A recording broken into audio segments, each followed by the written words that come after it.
Hello, good afternoon. How's everybody? I hope you had a chance to listen to the introduction to Enemies of the Heart. We're going to start chapter 1 today.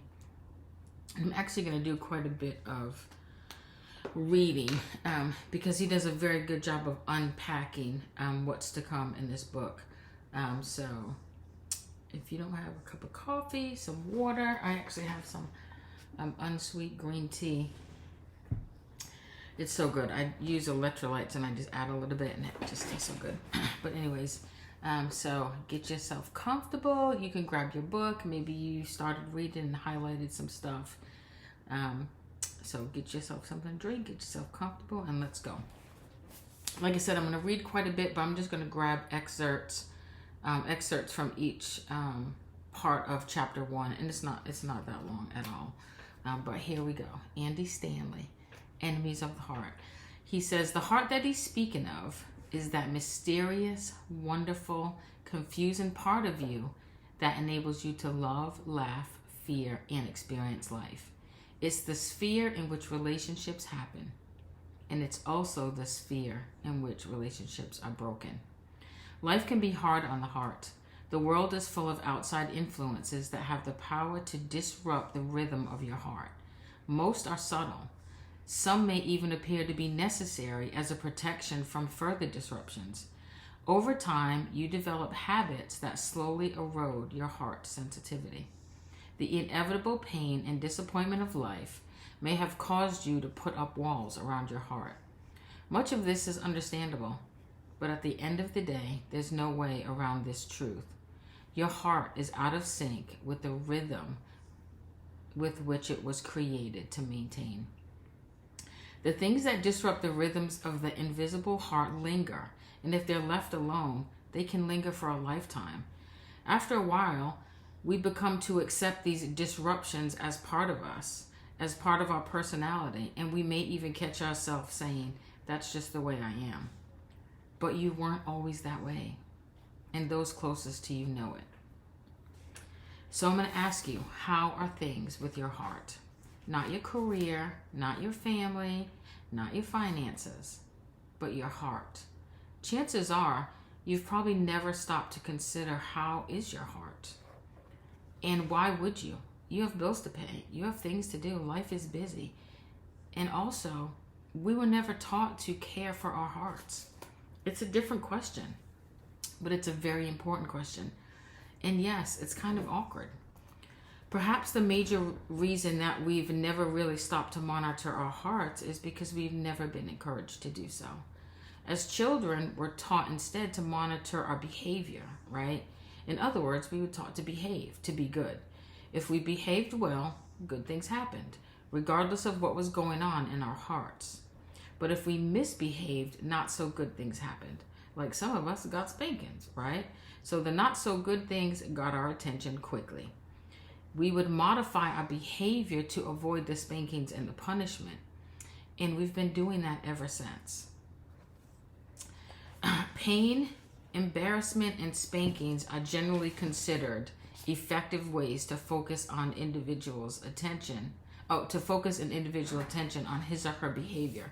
Consequently, you and I have become much better at monitoring our behavior than we are at monitoring our hearts.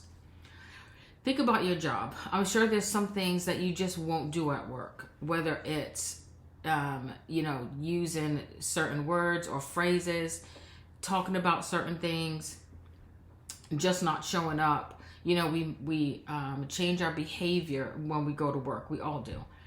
And it says, he goes on to say, I also bet there's people at work that you don't like, but you pretend to because it's beneficial for you. And all of that is fine. It's more than fine. It's actually necessary to survive in this world. But all this pretending can be problematic because pretending allows us to ignore the true condition of our heart. As long as we say the right thing and do the right thing, we're tempted to believe that all is well. That's what our childhood experiences have taught us. But when your public performance becomes far too removed from who you are in your heart, we've set ourselves up for trouble. Eventually, our heart, our real self, will outpace our attempts to modify and monitor everything we do and say. The unresolved issues start to stir up, and they eventually work their way to the surface. Specifically, they will seep into our actions, our character, and even our relationships. If our heart continues to go unmonitored, whatever that thing is that's growing in there will worsen to the point that we'll no longer be able to contain it with managed words and changed behavior. So I ask again, how is your heart? This is a good book, y'all. And there's a lot that I'm skipping, so I'm just pulling out the excerpts. Just as a heart attack has the potential to destroy your body, so does spiritual heart disease have the potential to destroy you and squeeze the life out of your most valuable relationships. In this book, Andy tells us he's going to do his best to expose our heart to the penetrating light of God's love. Once the problem areas have been identified, the solutions will usually be obvious. Actually, the solutions are quite simple. But first, we must familiarize ourselves with the blockages, the causes, and their symptoms.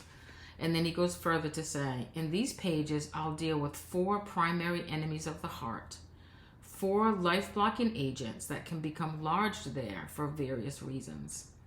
Each has the potential to erode your relationships, your character, and even your faith. We'll spend several chapters, We'll spend several chapters looking at each of these in detail, and then you will be challenged to embrace 4 new habits. I will refer to these as habits of the heart. Habits that exercise the heart and allow it to maintain the rhythm for which it was designed. Each of these habits specifically addresses one of the 4 maladies that can affect your heart. 3 of these 4 habits will probably sound familiar. The 4th one may be new to you. When applied consistently, these 4 disciplines will bring healing and wholeness to your heart, regardless of the current condition. There's some evidence to suggest that these habits can actually impact your physical health as well, not just spiritually and mentally.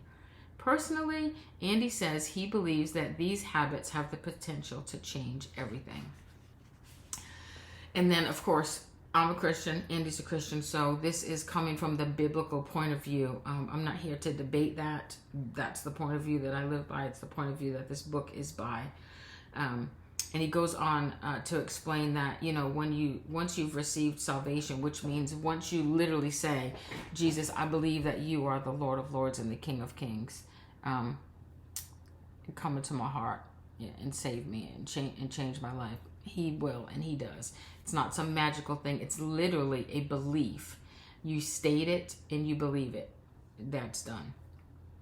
And he says, Jesus may have moved into your heart, but he has not been given full access to who you are, because we give the Lord access to us, meaning there's areas of our life that we allow the Lord to come and speak truth, and then there's areas we're good, we don't need any help.